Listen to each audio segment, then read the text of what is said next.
Olá, boa noite a todos. Terça-feira, 16 de fevereiro. Veja os destaques de hoje aqui no Segunda Edição.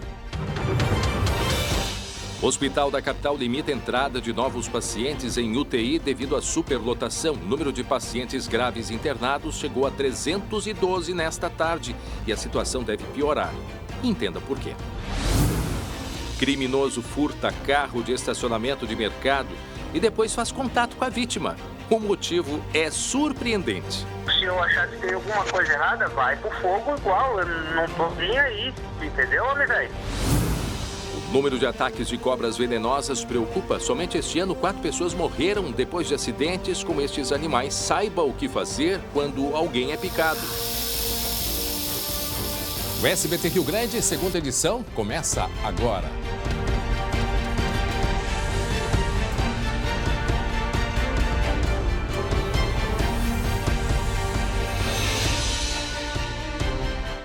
O primeiro dia de vacinação dos idosos de 83 e 84 anos aqui em Porto Alegre foi de aglomeração e longas filas.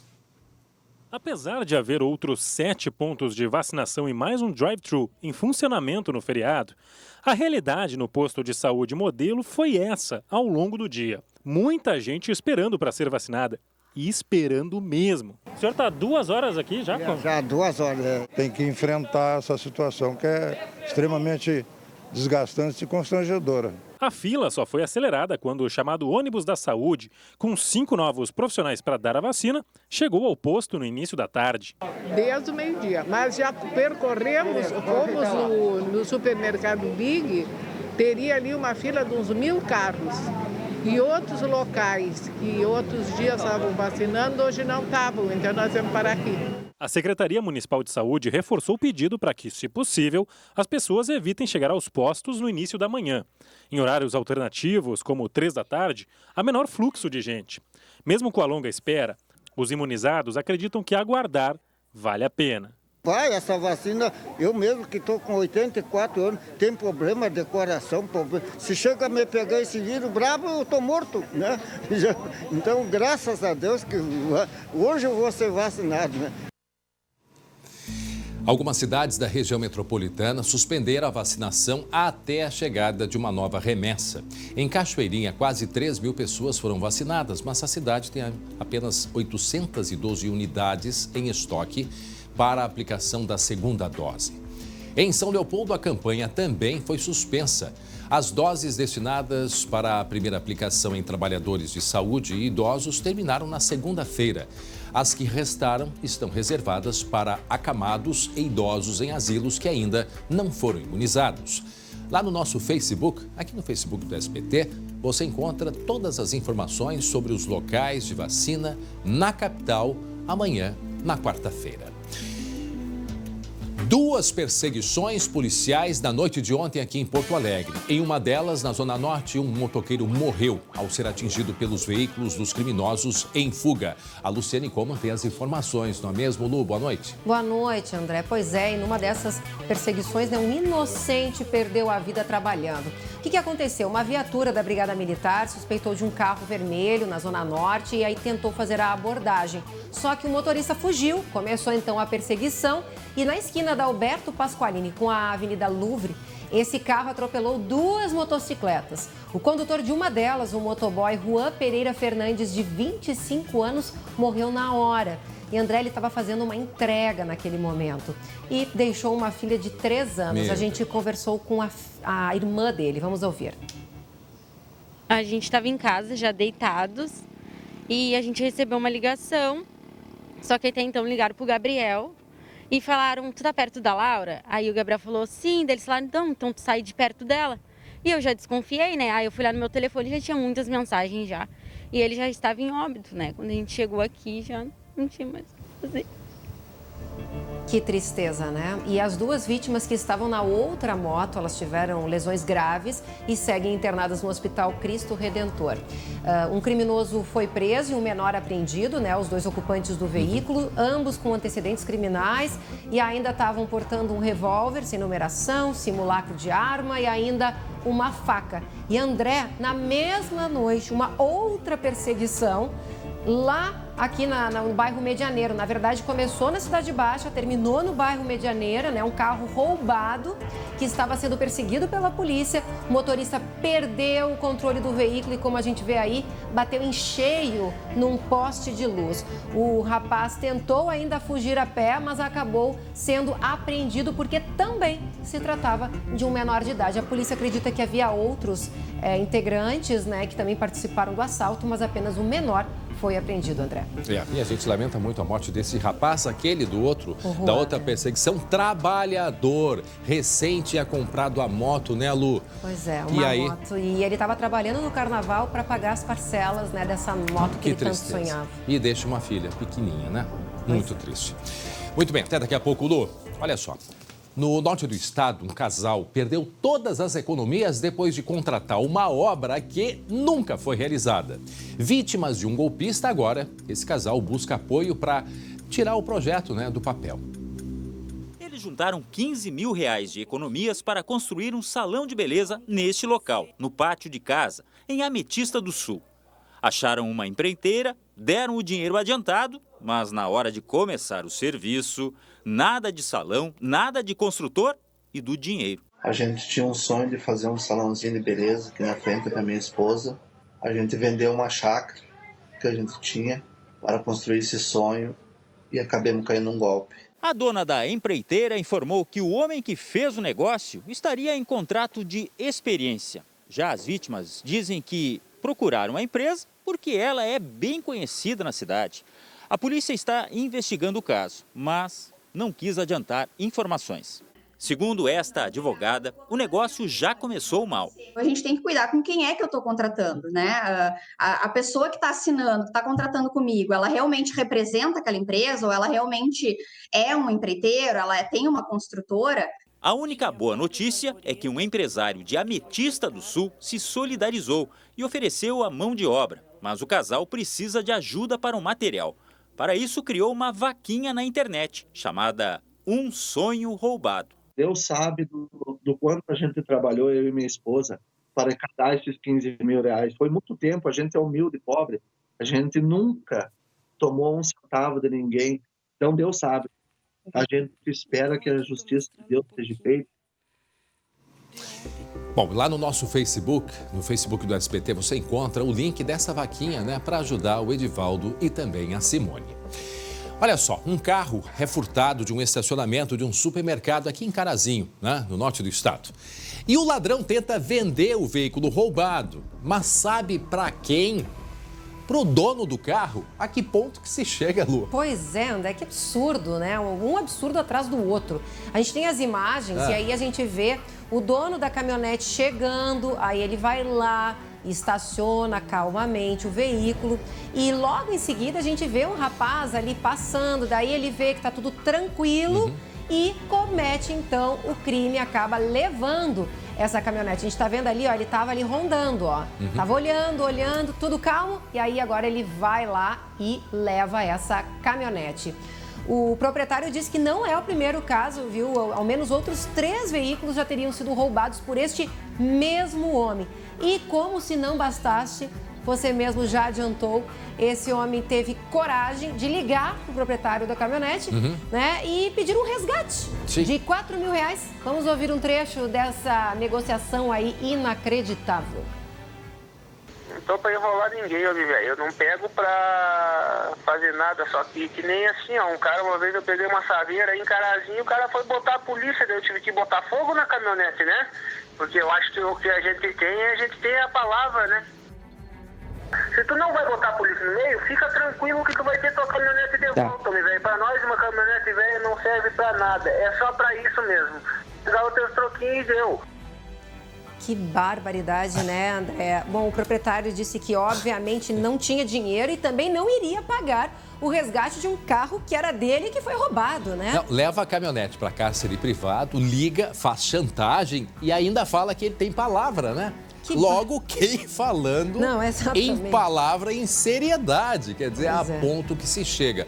Lamentavelmente, a caminhonete, de fato, ela foi perdida, né, Lu? Pois é, André, e sabe que não é o primeiro caso, a gente já noticiou outros e a polícia sempre recomenda procurar a delegacia, fazer a ocorrência e jamais entrar nesse tipo de negociação. Pois é, e o próprio criminoso diz na ligação que não é o primeiro carro que ele leva para cárcere privado. Exato, né? E cobra de carro. E cobra para devolver, quer dizer, cobra um resgate para devolver o carro. Não, né? Olha, eu diria que é um criminoso ao quadrado, né? É uma coisa absurda. E cara de pau, né? E a primeira coisa que tem que fazer, a gente não pode estimular. Tem que sim colocar a polícia, encaminhar para a polícia, porque isso é um caso de polícia, para a polícia resolver. Com certeza, e certamente ele fez isso porque alguém já pagou. Exatamente. Não pode. Até daqui a pouco, Lu. E olha só, vamos mudar de assunto. Produzir com sustentabilidade. Você sabe o que é isso?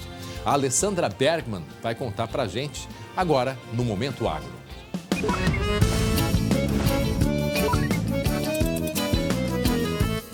Ser uma empresa ou agroindústria sustentável é ter 3 grandes valores. Ter lucro, como qualquer boa empresa, promover a inclusão social por meio da empregabilidade e devolver para a natureza aquilo que foi retirado para fazer o produto. Por exemplo, é o caso da Bayer, que completou 125 anos este mês aqui no país. Eles já anunciaram que até 2030 querem que a maioria das lavouras do Brasil sejam reconhecidas como maiores produtoras de carbono zero do mundo, ou seja, sem emissão de gases para produzir soja.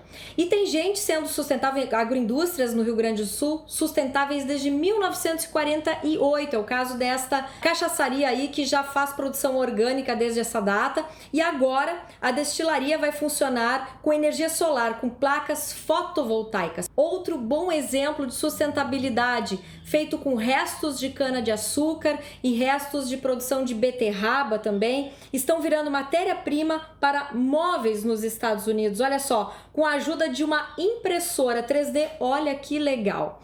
Lembrando que é importante não confundir, nem todo produto sustentável é orgânico, produzido sem produtos químicos, e nem todo produto orgânico significa ser sustentável.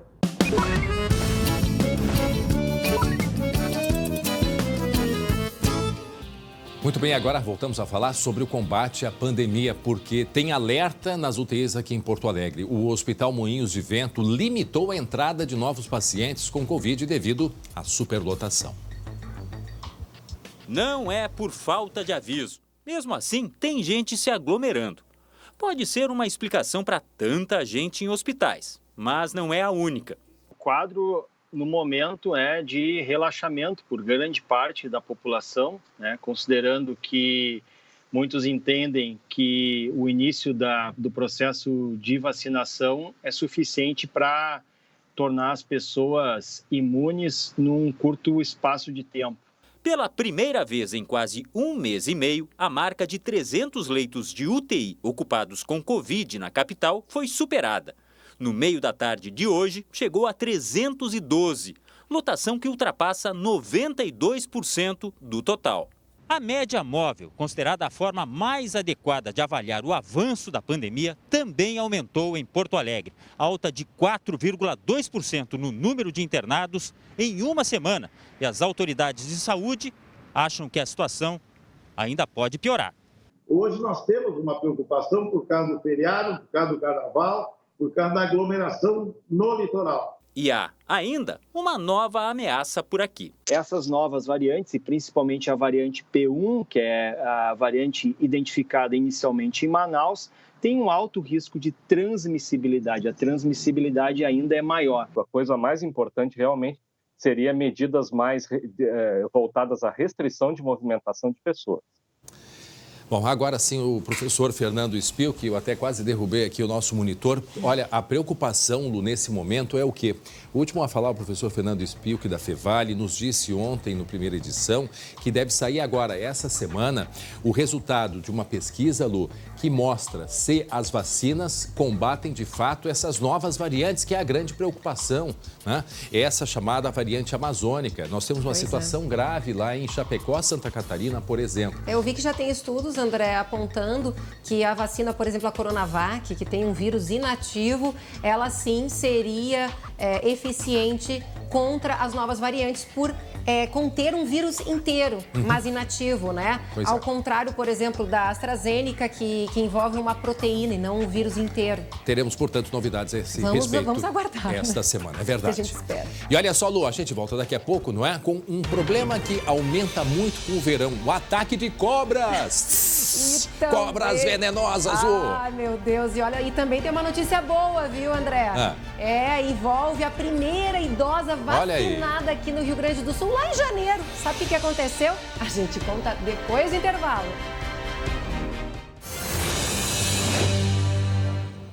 Fique agora com o recado dos nossos amigos da Solução Financeira. Agora, para tudo que você está fazendo, está com dificuldades em pagar o financiamento do seu carro, moto ou caminhão? Esse recado é para você que financiou um veículo, mas já percebeu que está pagando por 2. Está cansado das cobranças e ameaças do banco? Chega de sofrer, não pague mais por juros abusivos. Envie agora uma foto do seu carnê de financiamento para o número 983-247663. Você receberá uma análise completamente gratuita e o seu desconto pode chegar em até 70%, garantido em contrato. Com toda essa economia, chegou a hora de realizar aquele sonho da reforma ou compra da casa própria, da viagem ou qualquer outro sonho que você estava adiando. Repetindo, o WhatsApp é o número 983-24-7663. Ou, se preferir, venha ao nosso escritório na Avenida Benjamin Constant, número 1170. Tome um café com a nossa equipe e se torne mais um caso de sucesso. Solução Financeira, a solução que você precisa.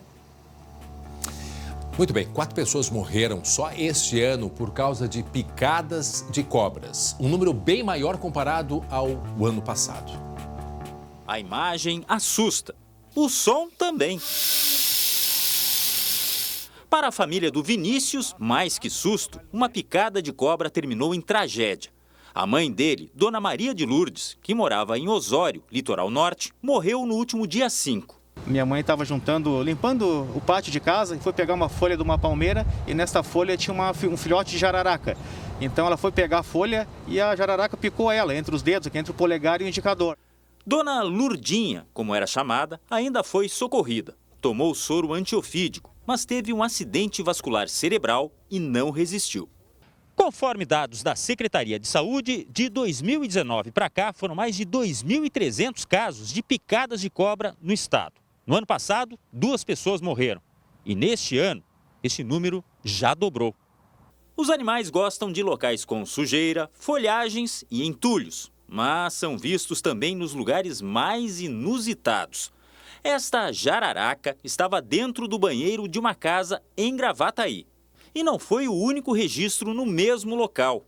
Mas o que explica esta proliferação de casos? Devido ao calor, né, a serpente ela tem uma característica especial, que ela tem o sangue dela frio e ela busca o aquecimento, tanto para a alimentação quanto para o acasalamento. Com essa aproximação do ser humano com o animal, acaba que ocorrem os acidentes, né? Realmente eu fiquei sabendo agora, depois do caso da minha mãe, que já até no próprio hospital tem mais casos. A consequência da picada depende da quantidade de veneno. A orientação é buscar imediatamente um hospital. Para quem se deparar com esta ameaça, vale a orientação. Matar o animal não é o correto. Se ele estiver em ambiente isolado, na floresta, na mata, deixar ele tomar o seu destino normal. E se for em situação que pode ocorrer risco, acionar a Brigada Militar, né, através do Comando Ambiental, a Patran, para fazer a remoção ou o manejo desse animal. Os familiares da Dona Maria de Lourdes reclamam da demora no transporte dela aqui para Porto Alegre. A Prefeitura de Osório informou que está abrindo um processo interno para investigar esta situação. Muito bem, para encerrar hoje, né, será a última terça-feira aí de carnaval. Olha só que notícia boa. A primeira idosa vacinada contra a Covid aqui no Rio Grande do Sul já recebeu a segunda dose, né, Lu? Ansiosa com a chegada dos enfermeiros, ela foi a primeira idosa a receber a vacina aqui no estado lá no dia 17 de janeiro. A Heloína, isso. E ela tava, olha, muito ansiosa. Aí foi hoje a vez dela tomar a segunda dose da Coronavac. E agora diz que tá tranquila, viu? Esperando a festa dos 100 anos que acontece em julho, André. O pessoal do Sindicato dos Hospitais e Clínicas de Porto Alegre, que acompanharam a imunização nas casas geriátricas, gravaram um videozinho dessa moça bonita agora imunizada, toda orgulhosa. Vamos ouvir. Eu estou feliz porque eu fiz a segunda vacina. Agora espero o meu 100 anos e vocês para me darem um abraço. Vai trazer um pacotinho na mão. Traz um pacotinho na mão, viu? Ela quer um presentinho para os 100 anos e merece. A dona Heloína precisa... Estou feliz porque eu fiz a segunda vacina. Feliz? Agora espero o meu 100 anos. Que legal. E vocês para me darem um abraço. Vai trazer um pacotinho na mão. Traz pacotinho. Ela tem que preparar um caminhão, porque ela tem certeza. Depois vai ter uma fila de gente querendo entregar um presentinho. Verdade. De 100 Mas acho que o anos que ela pra mais queria mesmo era um abraço. Olha só, tenham todos uma excelente noite. Obrigado pela companhia. Tchau, Lu. Tchau, tchau. Guria, não te escuto.